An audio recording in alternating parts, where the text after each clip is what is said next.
ধর্মপ্রাণ দাদা ও মায়েরা, সকলের প্রতি রইল আমার ভক্তিপূর্ণ শ্রদ্ধা ও ভালোবাসা। আমি আপনাদের সামনে উপস্থিত হয়েছি সন্ত মহাপুরুষগণ সম্পর্কে কিছু আলোচনা করার জন্য। আমার এই আলোচনাগুলো যদি আপনাদের ভালো লাগে, YouTube channel the Hindu subscribe, like, share, comment করে আগামী দিন কিছু বলার জন্য উৎসাহিত করবেন। ধর্মপ্রবর্তক মহাপুরুষের বাণী সমগ্র মানব জাতির সম্মুখে স্থাপিত মানবতা ও মুক্তিরই বাণী।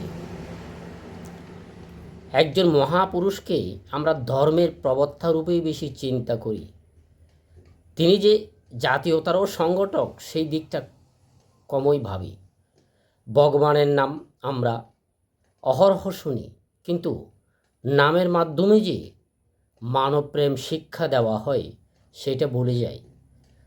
সংক্ষেপে বলতে গেলে ভগবানের বার্তাবহ এবং তার বাণী উভয়কে সমমর্যাদা দান এশিয়াবাসীর এই চারিত্রিক বৈশিষ্ট্য আমরা হৃদয়ঙ্গম করতে পারি না। এতে বোঝা যায় ভারতে ধর্মের সম্পূর্ণ তাৎপর্য আধ্যাত্মিকতায়।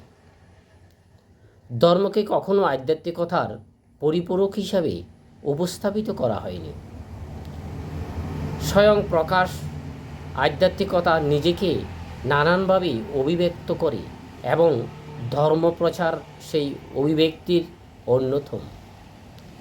আচার্য রামানুজ, শ্রী চৈতন্য, শিবাজি, গুরু গোবিন্দ এদের প্রত্যেকেরই অবলম্বিত প্রকাশভঙ্গি কত বিভিন্ন, কিন্তু এই বিষয়ে কি তর্কের অবকাশ আছে?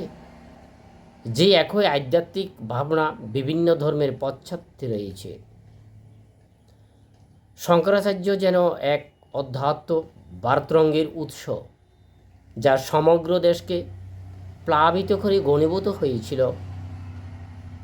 বাংলাদেশের শ্রী চৈতন্য, পাঞ্জাবের শিখ গুরুদের মধ্যে মহারাষ্ট্রে শিবাজি এবং দক্ষিণাত্যে রামানুজ, মাদারাচার্যের জীবনে এবং পাবনায় শ্রী শ্রী ঠাকুর অনুকূল চন্দ্রের, এদের প্রত্যেকেরই সহায়তায় একটি সমগ্র জাতি আত্মানুভূতির শিখরে আছর হয়। জাতীয় শক্তি ও সংহতি সম্পর্কে সচেতনতা অর্জন করে। আর শ্রীরামকৃষ্ণদেব একইভাবে পূর্ববর্তী সকল আচার্যের সমন্বয়ে মূর্তি।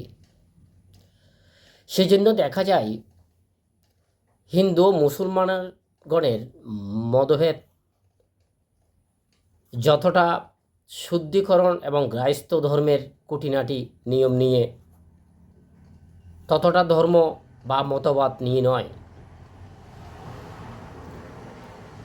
যত এই দুই ধর্মমতের উচ্চতর অবস্থার পৌঁছানো যাবে, তত এই বিশ্বাস দ্রুতর হয়। কারণ যত পূর্ণরূপে এই দুই ধর্ম উপলব্ধি করা যায়, ততই দেখা যায় একটি অপরটির মধ্যে পরিপূর্ণভাবে মিশে এক হয়ে গেছে। সুফি সম্প্রদায় প্রেমের মাধ্যমে মানবতাকে উদ্দেশ্যের সঙ্গে পরিচালিত করে এবং বেদান্ত করে জ্ঞান ভক্তি অথবা মুক্তির আকাঙ্ক্ষায় সহায়ী। কিন্তু উভয় ধর্মের মূল ভাব একই লক্ষ্য পৌঁছানো, যেখানে সকল বিভেদের নিবৃত্তি হয় এবং সসীম আত্মা বিলীন হয় বিশ্বাত্মায়।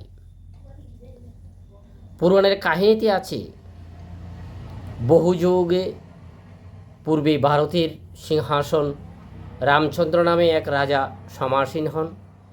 তিনি সাক্ষাৎ ভগবান। কথিত আছে মানবের সম্মুখে রাজার আদর্শ কিরূপ হওয়া উচিত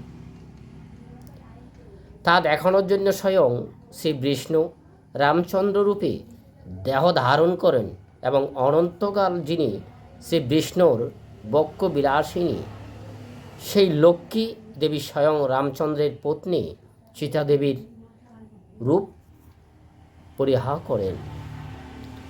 শ্রীরামচন্দ্র এবং শ্রী বুদ্ধের মতোই সৃষ্টি রক্ষার দেবতা বিষ্ণুর অবতার রূপে শ্রীকৃষ্ণ আবির্ভূত হন। অতএব জীবনের অবিঞ্ছিত বস্তুর প্রাপ্তি, দুঃখের সান্ত্বনা লাভ ও ভয়মুক্ত হওয়ার জন্য তার কাছে প্রার্থনা করাই যুক্তিসঙ্গত। তিনিই শ্রীকৃষ্ণ যিশু ভগবান, যিনি যমুনার তীরে অতি সাধারণ গোপগৃহে জন্মগ্রহণ করেন।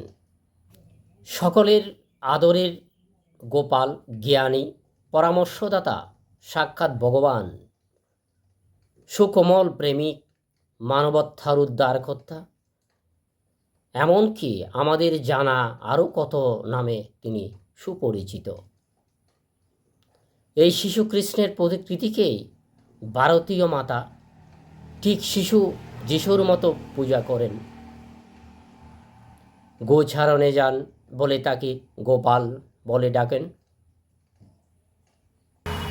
আমাদের মনে রাখতে হবে, ধর্মই আমাদের বাঁচার পথ অনুসরণ করে, ধর্মই আমাদের আগামী দিনের আলোক বুদ্ধিকার। আমাদের আগামী দিন যেন ভালো মতো অতিবাহিত হয়, পরম দয়ালের কাছে আমি প্রার্থনা জানাই। জীবতের এবং জগৎ, জীবজগৎ, জীবন কারণ করুণাময় স্বামী সকলের মঙ্গলময় দিন কাল অতিবাহিত হোক, এই বলে আমি সবার কাছ থেকে বিদায় নিলাম।